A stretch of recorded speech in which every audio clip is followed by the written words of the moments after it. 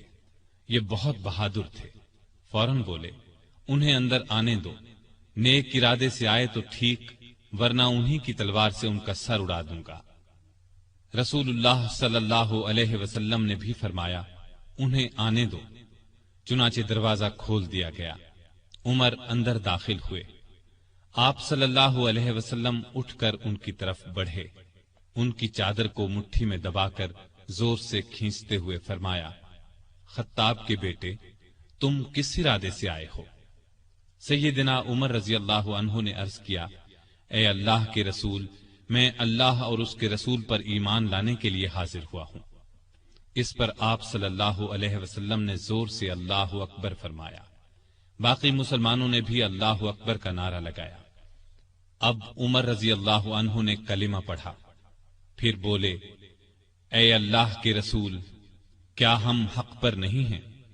آپ نے فرمایا، اس ذات کی قسم جس کے قبضے میں میری جان ہے، تم لوگ حق پر ہو۔ یہ سن کر سیدنا عمر فاروق نے عرض کیا، جب ہم حق پر ہیں اور کافر غلط راستے پر، تو پھر اپنا دین کیوں چھپائیں؟ آپ نے فرمایا، اے عمر، ابھی ہماری تعداد تھوڑی ہے اور تم دیکھ رہے ہو کہ ہم کن حالات سے گزر رہے ہیں۔ سیدنا عمر نے یہ سن کر فرمایا، اس ذات کی قسم جس نے آپ کو نبی بنا کر بھیجا ہے، میں اسلام لانے سے پہلے جن لوگوں میں اٹھتا بیٹھتا تھا، اب مسلمان ہو کر ان کے سامنے جاؤں گا۔ اس پر تمام مسلمان دار ارقم سے 2 صفیں بنا کر نکلے اور کعبے کی طرف روانہ ہوئے۔ ایک صف میں عمر تھے، دوسری میں حمزہ۔ سب نے مسجد حرام میں نماز ادا کی۔ قریش نے یہ دیکھا تو طیش میں آ گئے۔ اس وقت تو کچھ نہ کہا، جب عمر تنہا نظر آئے تو ان پر حملہ کر دیا۔ انہوں نے بھی ڈٹ کر مقابلہ کیا۔ آخر کافر انہیں چھوڑ کر چلے گئے۔ یہ واقعہ نبوت کے 6 سال پیش آیا۔ ایمان لانے کے بعد 6 سال تک مکے میں رہے، پھر دوسرے مسلمانوں کے ساتھ مدینہ کی طرف ہجرت کی۔ ایسے میں کفار کو مخاطب ہو کر فرمایا، میں آج مکے سے جا رہا ہوں، کسی میں ہمت ہے تو مجھے روک کر دکھائے۔ کوئی آگے نہ آیا۔ اس طرح آپ قباء پہنچے۔ پھر نبی کریم صلی اللہ علیہ وسلم اور ابو بکر ہجرت کر کے وہاں تشریف لائے۔ مسجد قباء کی تعمیر کے بعد سب نے مدینے کا رخ کیا۔ ہجرت کے وقت سیدنا عمر فاروق کی عمر 40 سال کے قریب تھی۔ اس کے بعد وہ 23 برس اس دنیا میں رہے۔ یہ سارا زمانہ مدینے میں گزارا، مسجد نبوی کی تعمیر میں حصہ لیا۔ آپ صلی اللہ علیہ وسلم نے مہاجرین اور انصار میں بھائی چارہ کرایا تو اتبان بن مالک کو ان کا بھائی بنایا۔ انہوں نے اپنا نصف مکان انہیں دے دیا۔ عبداللہ بن زید نے خواب میں اذان کے الفاظ سنے۔ انہوں نے یہ الفاظ نبی کریم صلی اللہ علیہ وسلم کو سنائے تو آپ صلی اللہ علیہ وسلم نے سیدنا بلال کو حکم دیا، اذان کہیں۔ جو ہی انہوں نے اذان شروع کی، سیدنا عمر فاروق اپنی چادر گھسیٹتے ہوئے آئے اور بولے، اے اللہ کے رسول صلی اللہ علیہ وسلم، اس ذات کی قسم جس نے آپ کو نبی بنا کر بھیجا ہے، میں نے بھی بالکل یہی الفاظ خواب میں سنے ہیں۔ یہ سن کر آپ بہت خوش ہوئے۔ آج تک اذان انہی الفاظ میں دی جا رہی ہے اور قیامت تک دی جاتی رہے گی۔ ہجرت کے دوسرے سال بدر کی لڑائی پیش آئی۔ سیدنا عمر فاروق بھی اس غزوے میں شریک ہوئے۔ اس غزوے میں انہوں نے ایک نامی بہادر عاص بن ہشام کو قتل کیا۔ یہ رشتے میں ان کا ماموں تھا۔ اگلے سال احد کی لڑائی ہوئی۔ سیدنا عمر اس لڑائی میں بھی شریک ہوئے۔ بدر کی لڑائی میں عمر فاروق کی بیٹی سیدہ حفصہ بیوہ ہو گئی تھی۔ نبی کریم صلی اللہ علیہ وسلم کی خواہش پر سیدنا عمر نے ان کا نکاح آپ سے کر دیا۔ اس طرح وہ رسول کریم صلی اللہ علیہ وسلم کے سسر بنے۔ ان کی بیٹی کو مومنوں کی ماں کا درجہ حاصل ہوا۔ ہجرت کے 5ویں سال شوال میں خندق کی لڑائی پیش آئی۔ سیدنا عمر نے بھی خندق کھودی۔ خندق کے ایک حصے کی حفاظت سیدنا عمر کے سپرد کی گئی۔ بعد میں اس جگہ ان کے نام سے مسجد تعمیر کی گئی جو آج بھی موجود ہے۔ ہجرت کے 6 سال نبی کریم صلی اللہ علیہ وسلم نے کعبے کی زیارت کا ارادہ فرمایا۔